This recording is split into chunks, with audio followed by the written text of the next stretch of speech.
뉴욕 증시가 다시 상승 랠리를 이어가고 있습니다. 자, 일단은 뭐 AI 랠리다 라고까지 표현할 수 있을 정도로 AI 관련 종목군들의 움직임들이 활발하게 진행이 됐고요. 뭐 다우지수나 나스닥 모두 상승 출발한 이후에 계속적으로 상승 흐름을 이어갔습니다.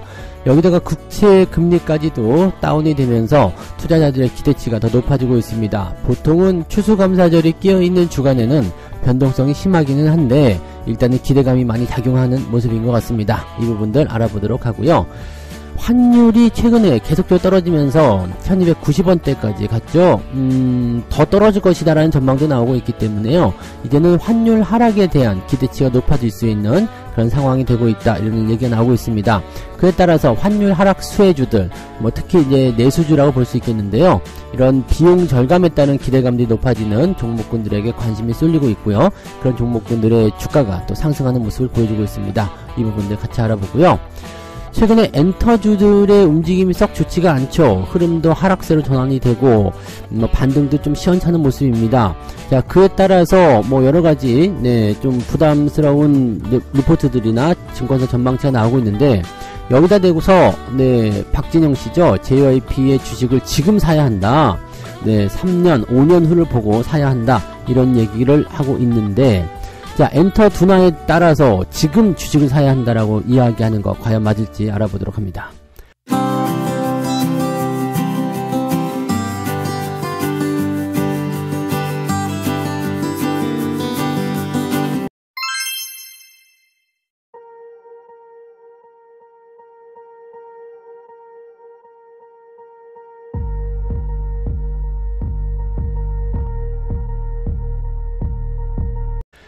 네, 반갑습니다. 오늘은 11월 21일 화요일입니다. 뉴욕 증시가 너무 활발한 모습 보이니까 또 약간 적응이 안 될 건 아니죠. 근데 일단은 좋긴 좋은데 뭔가 좀 불안한 그런 마음들 계속 들고 계시리라 생각합니다. 자, 근데 올라도 부담스럽다, 사실 이거는 좀 말이 안 되잖아요. 그죠? 오르면 무조건 좋은 거 아니에요. 그죠? 주가가 상승하는 흐름들을 보여주고 있고, 또 흐름 자체가요, 시작과 동시에 계속 우상향을 보여주면서 마지막까지 끌고 올라갔기 때문에 분위기는 상당히 좋다고 보시면 될 것 같습니다. 다우지수가 0.58% 상승 마감했고요. 나스닥은 1.13% 상승 마감을 했습니다. 말씀드렸던 대로 상승 출발하고 나서 완만한 상승 곡선을 계속 이어가고 있기 때문에 흐름이 매우 좋은 편이다라고 볼 수 있겠고요.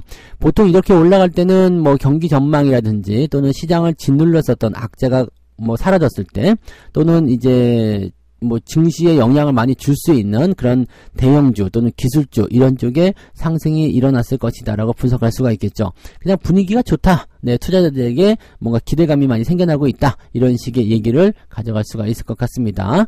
자, 내용을 살펴보도록 할게요. 일단은 AI 쪽의 움직임이 상당히 좋았습니다. 뭐 두 가지만 보시면 되는데요. 첫 번째는 엔비디아, 두 번째는 마이크로소프트라고 보시면 됩니다. 둘 다 매우 강하게 상승하는 모습이 나타났고요. 엔비디아 같은 경우도 사상 최고치, 그 다음에 마이크로소프트 같은 경우도 사상 최고치, 뭐 난리가 났습니다. 마이크로소프트는 지금 시총이 2조 8천억 달러죠. 2.8조 달러를 돌파하는 모습을 보여주기도 했습니다. 어마어마한 상승이라고 보시면 될 것 같은데, 자, 일단은 엔비디아 쪽 보게 되시면은요, 실적 발표가 이제 오늘 저녁쯤에 우리가 알게 되죠. 장 마감 이후라고 하니까 내일 새벽에 알 수 있겠군요. 21일 장 마감 이후에 실적 발표를 할 예정인데, 현재로서는 뭐 이제 중국 쪽에 관련된 미국의 어떤 규제, 이런 것들 때문에 엔비디아가 좀 부담스럽다라는 얘기도 있고, 또 이제 마이크로소프트에서는 이제 자체 AI 칩을 개발한다, 이런 얘기가 있었죠. 그래서 그게 이제 나오게 되면서 엔비디아에게는 사실 뭐 부담스러운 내용들이긴 합니다. 중국 쪽에 관련한 어떤 부분에서는 이제 수출에 대한 포지션이 막히기 때문에 상대적으로 이제 실적이 좀 줄어들 것이다라는 전망이 좀 있기도 있잖아요. 근데 중국에 납품할 수 있는 그런 사양을 맞춘 그런 반도체 칩을 또 3가지 정도 내세울 것이다. 이것을 이제 이번 실적 발표 때 하게 된다라면 향후 실적 기대감이 더 커질 수 있다라는 전망이 나오고 있고요. 또 한 가지는 이제 그 마이크로소프트의 그 자체 칩 개발에 대한 이야기인데, 오히려 좋다. 네, 이건 무슨 얘기냐면, 마이크로소프트한테 원래 이제 주고 있었던 칩이 끊기더라도, 지금은 이제 이 엔비디아의 이 반도체 칩을 구하지 못해가지고 난리인, 그런 시장의 기업들이 굉장히 많다. 오히려 마이크로소프트로 뭐 이런 물량이 안 가게 되면 다른 쪽에서 그 물량을 빠르게 소화하게 될 것이다. 그래서 이 엔비디아의 실적은 당분간은 더 상승하게 되지 않겠느냐라고 얘기가 나오고 있습니다.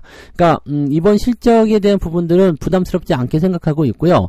향후 추이에 대해서도 네, 실적이 계속 증가할 것이다라는 전망을 보여주고 있죠. 그러면서 네, $500 돌파하는 모습 나타나고요. 사상 최고치 흐름을 보여주고 있습니다. 실적 발표 이후에도 더 올라갈 수 있을런지는 봐야 되겠습니다만, 좋게 나온다라면 아마 시간 외에서도 또 상승 흐름을 보일 수 있지 않을까 생각합니다. 어쨌건 화요일, 우리나라로 치면 이제 수요일이기 때문에 화요일 장 마감 이후의 흐름들을 보셔야 되는 거고요. 뭐 좋게 나온다면 이번 주 네, 랠리는 네, 책임질 수 있지 않을까라고 생각해 볼 수 있겠습니다. 자, 또 한 가지는 이제 마이크로소프트 이야기인데, 이 챗 GPT, 이게 이제 사실은 이제 이 AI의 그 선구자라고 볼 수 있잖아요. 이 챗 GPT로 인해서 AI 열풍에 불을 땡겼던 오픈 AI의 네, 그 샘 울트먼, 이 사람이 AI의 아버지다 뭐 이렇게 부르고 있다고 합니다. 근데 이 사람이 이제 오픈 AI 이사회로부터 해임이 됐어요. 그러면 이 해임에 대해서 반대했었던 사람들도 같이 나가겠다 뭐 이렇게 얘기가 나온 상태인데, 결국에는 이제 이 오픈 AI의 뭐 마이크로소프트가 이제 최대 주주로 올라가 있기 때문에 마이크로소프트가 이제 해임된 이 울트먼을 데리고 오는 것으로, 뭐 지금은 데리고 온다라는 표현이지만 실제로는 뭐 이 사람을 모셔왔다 봐야 되겠죠. 그래서 이렇게 진행을 하게 됐고, 또 이 오픈 AI 쪽에 있었던 직원들 대다수가 네, 또 마이크로소프트로 이동하지 않겠느냐 이렇게 얘기가 나오고 있습니다. 이렇게 되면 마이크로소프트가 AI 쪽에서 특히 이 생성형 AI 이런 쪽으로의 그 뭔가 이제 선두주자로 올라설 수 있지 않을까 생각됩니다. 지금 이 챗 GPT 뿐만 아니라 이제 그 뭐라 그럴까요? 그 생성형 AI 쪽의 시장이 굉장히 커지는 상황이잖아요.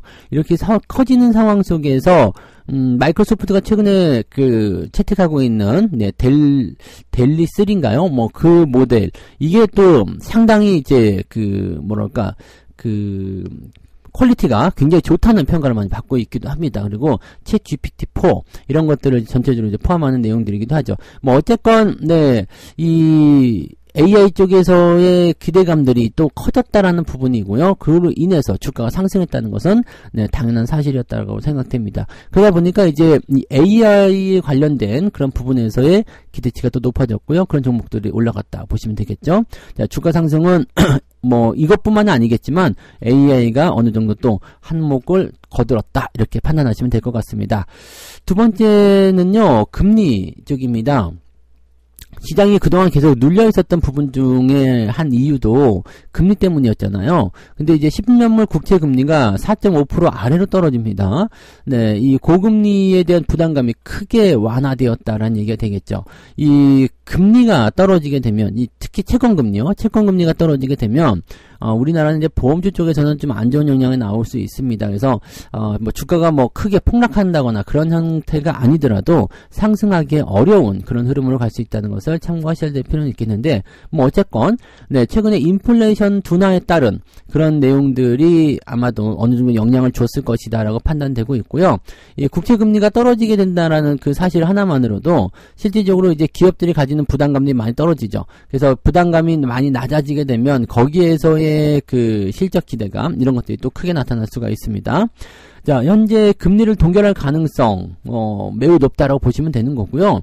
뭐 지금 12월 달은 100% 나온다고 보시면 되겠어요. 근데 여기서 더 재밌는 거는 내년 5월에 금리 인하에 나설 것이다라고 전망을 하고 있다고 합니다. 내년 5월까지 네, 즉 상반기 안에 금리를 인하할 가능성이 57.8%, 동결할 가능성은 41.3%, 인상에 대한 이야기는 거의 없고요. 아예 없다 보셔야 되겠죠. 그래서 동결이냐 아니면은 인하냐 이걸 가지고 얘기하고 있다는 얘기입니다. 생각했던 것보다, 제가 예상했던 것보다 조금 더 빠르게 금리 인하에 대한 논의가 나타나고 있어요. 그래서 현재로서는 이제 이 금리 인하에 대한 부분들이 저는 그렇게 생각했죠. 내년 상반기 정도에 이런 이야기가 나오기 시작해서 상반기 통과하는 시점이나 이제 하반기 들어갈 때 금리 인하가 나오는 것이 가장 빠르지 않을까 생각되는데, 뭐 시장 일부에서는 또 내년 3월부터 금리 인하가 시작될 것이다 라고 얘기를 하고 있고요. 내년에 연준이 금리를 총 100베이시스 포인트, 즉 퍼센트를 보면은 1% 포인트를 인하할 것이다. 이거는 1% 포인트면 4번의 인하입니다. 금리를 4번 인하시키려면요, 내년 3월부터 인하가 될 필요성이 있어요. 그러니까 이렇게 떨어지게 된다라고 본다면, 사실 지금이 금리가 매우 높은 수준이잖아요.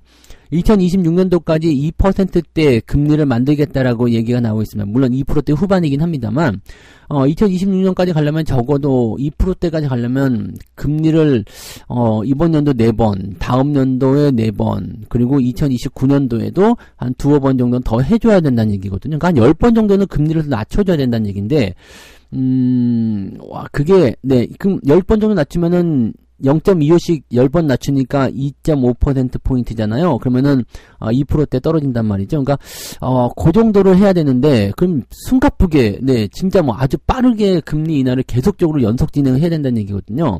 그러면은 내년뿐만 아니라 내후년 그 다음 해까지도 금리 인하에 영향을 받게 될 것이다 라고 생각할 수가 있겠죠. 물론 이런 것들은 이제 가면서 또 변화가 될 수 있겠습니다만, 지금 현재 이런 상황을 들어섰다라는 것은 금리에 대한 억눌림은 이제 끝나간다라고 볼 수가 있겠죠. 거기다가 인플레이션이 빠르게 떨어지는 모습들, 뭐 유가라든지 이런 부분들 계속적으로 이제 하락에 대한 어떤 포지션들을 계속 보여주고 있기 때문에 이런 내용들은 증시에 너무나 좋은 환경들을 만들어주고 있다는 것을 우리가 참고하셔야 됩니다. 지금 여러분들이 열심히 주식을 매수하고 또 준비를 해놔야 되는 이유는 거기에 있다고 판단하시면 되는 거예요. 그래서 그동안 눌려 있었던 부분 때문에 시장에 대한 신뢰도가 많이 떨어져 있을 거라 생각합니다만, 지금 이러한 변화들은요, 그냥 이대로만 진행된다고 했을 때, 뭐 여기서 더 할 것도 없어요. 그냥 이대로만 진행된다고 했을 때도 주가가 큰 폭으로 성장할 수 있는 가능성이 있고요. 우리나라는 공매도 금지까지 때려놨기 때문에 여기서 주가가 더 올라갈 수밖에 없는 환경이 만들어질 수 있다 보시면 되겠죠. 자, 이제는 정말로 이 상승에 대한 부분들을 많이 준비해야 되는 시기이기 때문에 이런 구간들을 많이 누리기 위해서 여러분들이 열심히 준비들을 좀 많이 하셨으면 좋겠습니다. 자, 어쨌든 이렇게 보시면 되겠고요. 두 번째 이야기로 넘어가도록 합니다. 환율 이야기입니다. 환율이 내려가고 있어요. 우리나라한테 너무나 우호적인 환경이 계속 나타나고 있죠. 환율이 내려가게 되면 외국인 매수도 들어오거든요. 그러니까 이런 것들 보면은 전반적으로 이제 분위기 좋은데 뭐 더 좋은 거죠. 그러니까 월급을 인상받았는데, 그 인상된 월급을 받았는데 거기다 보너스까지 에라이 더 주겠다, 그리고 더 주는 그런 형태라고 보시면 되겠습니다. 그래서 외국인 수급이 들어올 수 있는 아주 좋은 환경을 만들어주고 있고요. 환율이 내려가다 보니까 이제 환율 하락 수혜주들이 가장 먼저 수혜를 받고 있다 보시면 되겠습니다. 대한항공도 뭐 분위기 나쁘지 않고요. 한 달 동안에 15% 정도 올라갔다. 아시아나항공 역시도 14% 올랐다. 제주항공, 뭐 진에어 등등등 다 많이 뛰었다라고 되어 있는데, 이 항공주들 같은 경우는 뭐 유가 하락에 다가 환율 하락까지 같이 가면 수혜가 당연히 나타날 수 있는 부분이 되겠죠. 그 다음에 여행주들 같은 경우 환율이 내려갈 때 가장 또 많이 수혜를 받는 겁니다. 우리나라 환율 싸네? 그런다는 것은 환율이 내려갔네? 이거는 원화가 강세잖아요. 그러니까 이렇게 보면 이제 달러를 더 많이 받죠. 1,200원만 줘도 이제 1달러를 받는 거 아니에요. 그러니까 옛날보다 더 많이 물가적인 측면일까? 체감적인 측면이 많이 이제 좀 유리하다라는 입장을 좀 가져갈 수가 있겠죠. 또 최근에는 뭐 엔화 같은 경우도 많이 다운되어 있는 상태이기 때문에 이런 시점에서의 우리나라 환율 하락은 상당한 기대치가 좀 있습니다. 그래서 그런 부분들을 통해서 여행주들도 움직임이 굉장히 좋았다라고 보시면 되겠고요. 여행주들은 최근에 매수하고 싶은 그런 포인트들이 많이 만들어지기도 하더라고요. 자, 그다음에 식음료주 이런 쪽도 상승세를 보였고요. 철강 같은 경우도 상승 흐름을 보이고 있다 보시면 됩니다. 대부분 보시면은 뭐 원재료를 수입하거나 또는 이렇게 환율이 떨어짐에 따라서 원화가치 상승에 따른 수혜를 보는 종목군들이 대부분이라 보시면 되겠죠. 이렇게 그 환율 하락에 대한 부분들이 지금 1200원대에 안착되어 있다, 뭐 이렇게 얘기를 하고 있는데, 저는 이제 1290원 이렇게 지금 환율이 나와 있거든요. 그러니까 지난달에는 1352원까지 움직였었는데 지금 1290원 많이 내려오긴 한 겁니다. 많이 내려왔어요. 그리고 환율이 이렇게 내려가는 것은 대부분 이제 경기에 대한 어떤 그 기대치 이런 것들이 높아졌을 때 나타나는 부분들이고, 금리 인하로 인한 그런 어떤 그 달러 강세 이런 국면들이 완화되는 형태로 가기 때문에 환율이 그 기대감을 반영해서 먼저 더 내려가는 것이다라고 볼 수도 있겠죠. 근데 이런 상태라고 하더라도요, 환율이 뭐 극적으로 뭐 급락을 한다거나 이런 일은 거의 없다고 보시면 되겠습니다. 그래서 1,300원을 기점으로 해서 오르락 내리락 하는 모습은 유지하지 않을까 생각됩니다. 이 정도도 충분하다고 저는 생각되는데, 만약에 더 떨어져서요, 뭐 1,200원대 중반이나 1,200원대 초반까지 간다라면은 요거는 외국인들로서는 절대 못 참는 환율이 된다고 보시면 되겠습니다. 그래서 주가가 더 많이 뛸 수 있는 상태가 만들어지니까 이때는 또 내수주 쪽의 이게 부담감이 확 줄어들기 때문에 주목을 좀 해야 되는 상황이 벌어지게 되기도 하겠죠. 여기다가 유가까지 떨어집니다. 그 환율도 떨어지고 유가도 떨어지게 되면 일단 원재료를 수입하는 입장에서는 아주 좋은 뭐 쌍호재라고 봐야 되겠죠. 이런 게 나타나고 있기 때문에 이 내수주 쪽에 기대감이 나타나는 모습이다라고 보시면 되겠고, 반면에 이제 수출주 같은 경우는 환율이 떨어지는 부분들, 유가는 뭐 별 상관은 없겠지만 환율이 떨어지는 부분에서는 조금 부담감을 느낄 수 있어요. 근데 변동폭이 크지 않으면 큰 문제는 없고요. 또 유가도 같이 떨어지게 된다라면은 이 수출주 같은 경우도 이제 뭔가 수입을 해가지고 만들어서 수출하는 거기 때문에 유가 하락에 대한 부분들은 수출주의 어떤 그 환율 하락 부분들을 상쇄시킬 수 있는 요소가 좀 될 수 있겠다. 다만 내수주는 이 두 가지를 모두 다 호재로 받아들인다라고 될 수 있겠죠. 자, 리오프닝주들이 그동안 너무 좀 뭐랄까 소외되고 막 그런 모습이 좀 있었는데, 이런 부분들을 통해서 조금 좋아지면 좋지 않을까라는 생각 좀 해보긴 하겠습니다. 그래서 업종 전반에 걸쳐서 뭐 기술주도 최근에 좀 올라가는 모습이지만 이렇게 좀 소외됐었던 내수주 쪽에서도 움직임이 좀 나타나고, 이런 쪽을 통해서 또 이제 그 물건 가격이 좀 안정이 된다면 이 소비도 좀 살아날 수 있지 않을까, 경기 전반이 좀 올라올 수 있지 않을까라고 생각해 볼 수 있는 부분이 좀 될 것 같아요. 그래서 아무튼 그동안 이제 이렇게 변화가 일어나는 거 보면은 미국이 그동안 우리에게 너무나 큰 아픔을 줬다 이렇게 생각을 또 해볼 수도 있겠죠. 자, 아무튼 이렇게 환율 하락과 또 유가 하락 이런 부분들은 이제 시장의 또 긍정적인 요소들, 또 외국인들을 끌어당기는 그런 중요한 요소가 될 수 있다라고 판단하시면 되겠죠. 자, 세 번째 이야기 봅니다. 증권사가 엔터 산업이 둔화될 것이다라는 우려감을 표명을 했는데, 여기다 대고 이제 박진영 대표라고 하셨나요? 박진영 씨 이렇게 되어 있네요. 박진영 최대 주주? 뭐 하여튼 이 박진영 씨가 지금이 JYP 주식을 살 때다라고 얘기를 하고 있습니다. 유튜브 방송에 출연했대요. 유튜브 방송에 출연을 해서 JYP 엔터에 대한 매수를 강력하게 추천했다. 여윳돈이 있으면 난 지금 우리 주식을 살 것이다. 뭐 이렇게 얘기를 했다고 합니다.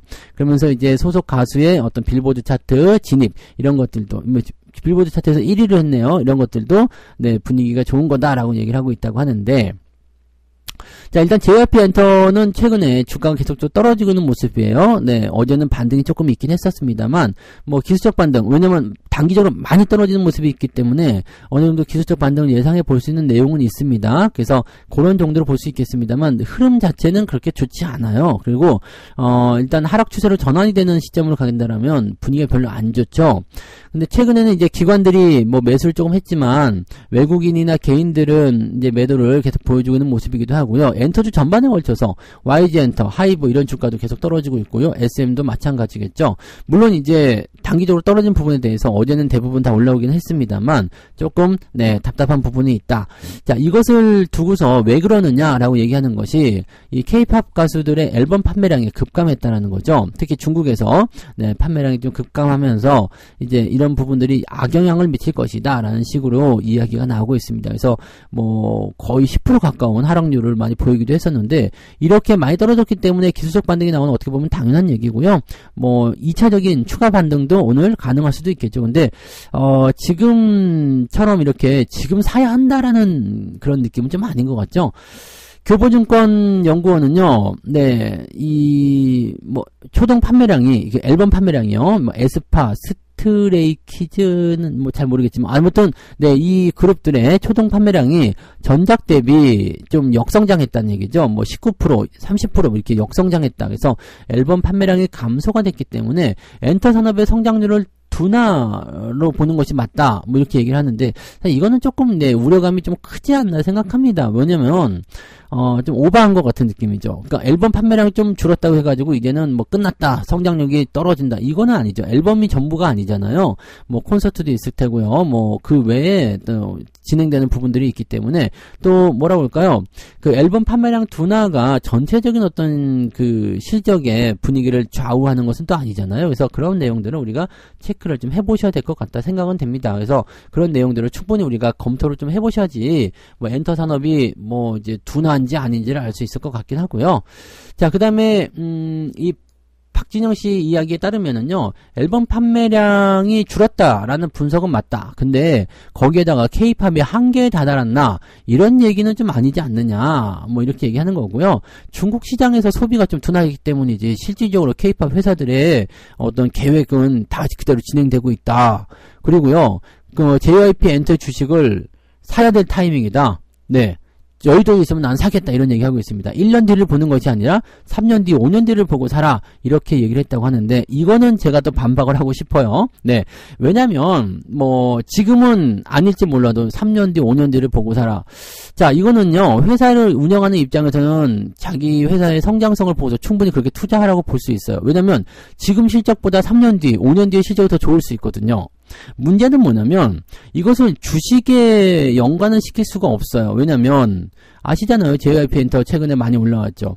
중요한 건 주가를 좌우하는 것은 실적이 물론 중요합니다만 그 실적과 연결시켜서 주가의 그 현재 주식 상황이 얼만큼 올랐느냐죠. 즉 쉽게 예를 들어서 주가가 떨어진다고 해서 업황이 뭐 나빠진다 이거는 아니에요. 업황이 좋고 실적이 좋음에도 불구하고 주가 떨어질 수도 있고요.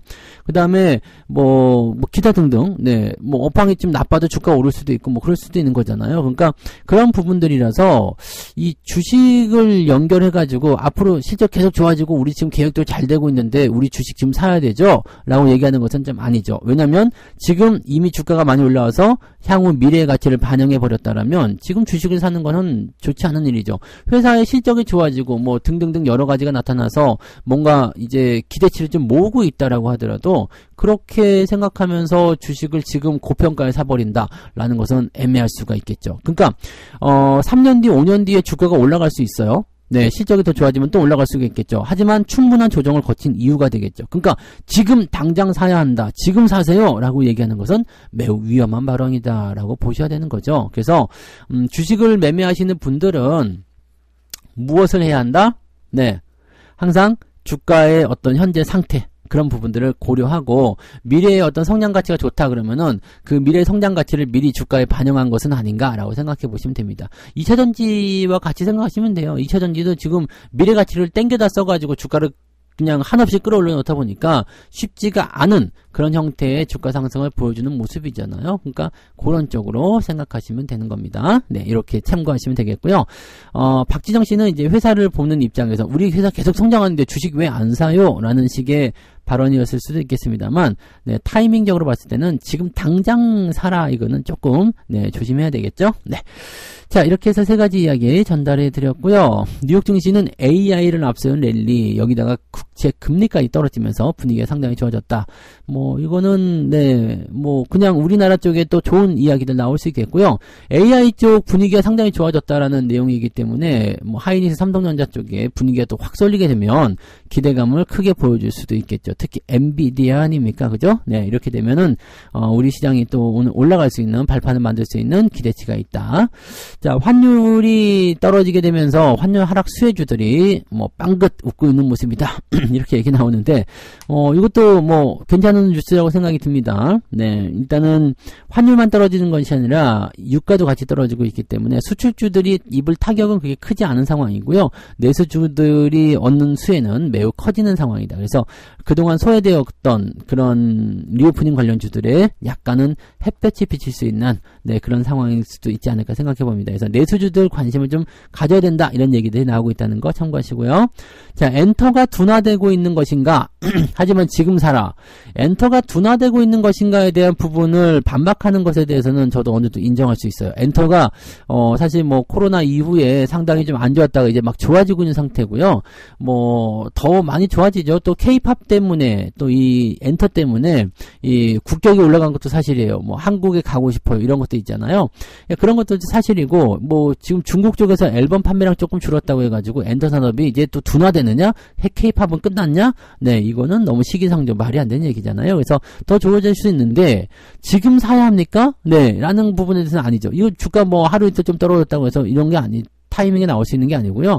이런 그 성장에 대한 부분들은 미리 주가에 반영했다라면 주가가 조정을 좀 받아야 되겠죠. 그러니까 뭐 3년 뒤, 5년 뒤 주가가 더 실적이 더 많이 성장하고 회사가 더 많이 성장할 것이다라고 본다라면 당연히 주식을 사야 되겠죠. 다만 네, 그것이 매력적인 가격이 될 때요. 그죠? 네, 그래서 지금은 이제 조정의 양상으로 들어가고 있기 때문에 서두르지 마시고요. 주가가 좀 충분히 조정받은 다음에 그럼에도 불구하고 전망치가 계속 좋다라고 한다라면 그 시점을 이용해 주시는 게 유리하다고 보시면 되겠습니다. 책 한 곡 읽어드릴게요.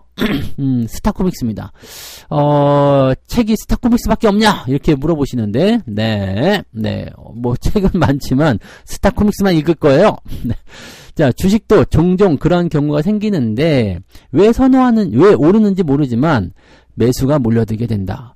높은 가격에 사면서도 왜 그 가격에 이 주식을 사야 하는지 모를 때도 많다. 근데 그럴 때는 그 주식을 사지 않는 것이 정답이다.